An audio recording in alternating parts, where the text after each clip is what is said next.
What comes to your mind when you hear the word introvert? Is it that shy wallflower daydreaming in the social gathering? Or the quiet kid who rarely spoke up in class? But wait, did you know there is much more that describes an introvert than just their socializing frequency, or a lack thereof? There are even different types of introverts. Who knew, right? By definition, introverts need time by themselves to recharge and avoid becoming emotionally drained. But according to research by a psychology professor at Wellesley College, there are 4 different types of introverts. These types take into account the varied personalities of introverts and acknowledge that introversion is a spectrum. With that being said, here are the 4 types of introverts. 1. Social introvert. Social introvert. Yeah, you heard that right. Social introverts are both the most outgoing and the most private of the 4 types. They don't feel shy or anxious in social settings and may even enjoy them, but they feel emotionally drained if they stay out for too long. While social introverts like spending time alone, they still want a few close friends they can depend on, and they tend to be the most social when they're among this group of friends. Someone who doesn't know them might even assume that they're an extrovert if they meet them when they're hanging out with their close friend. But social introverts won't share much about themselves to anyone other than their closest friends. 2. Thinking introvert.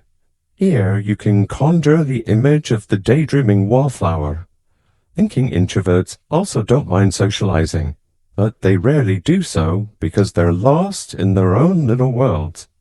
They often find themselves daydreaming and may seem aloof to those who don't know them.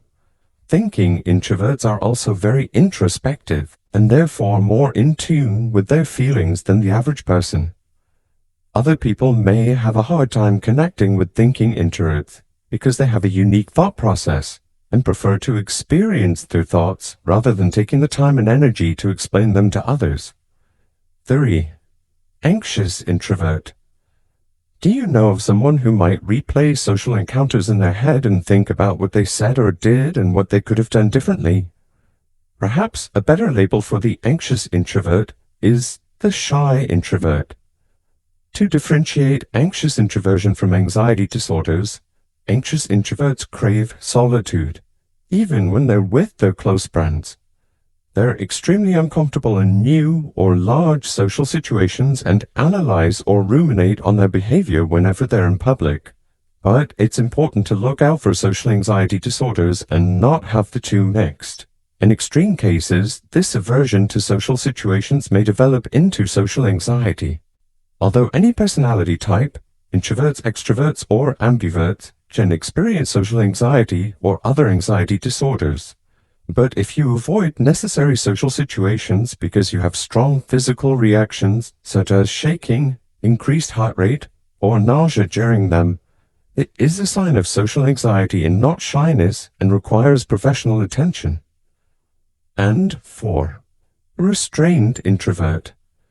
Now, this is your introvert next door kind of type. They get uncomfortable if they feel rushed into situations, especially social ones.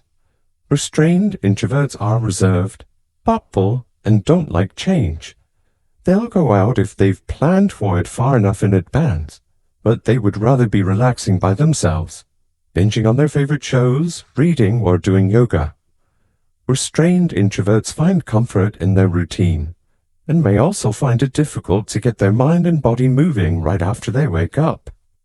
They thrive in their routine and appreciate ample forewarning. If you think you're an introvert but didn't relate to any of these 4 types, you may be an ambivert or closer to the extrovert side of the personality spectrum. Learning more about your personality type helps you communicate your needs to people with different personality types and strengthens interpersonal relationships.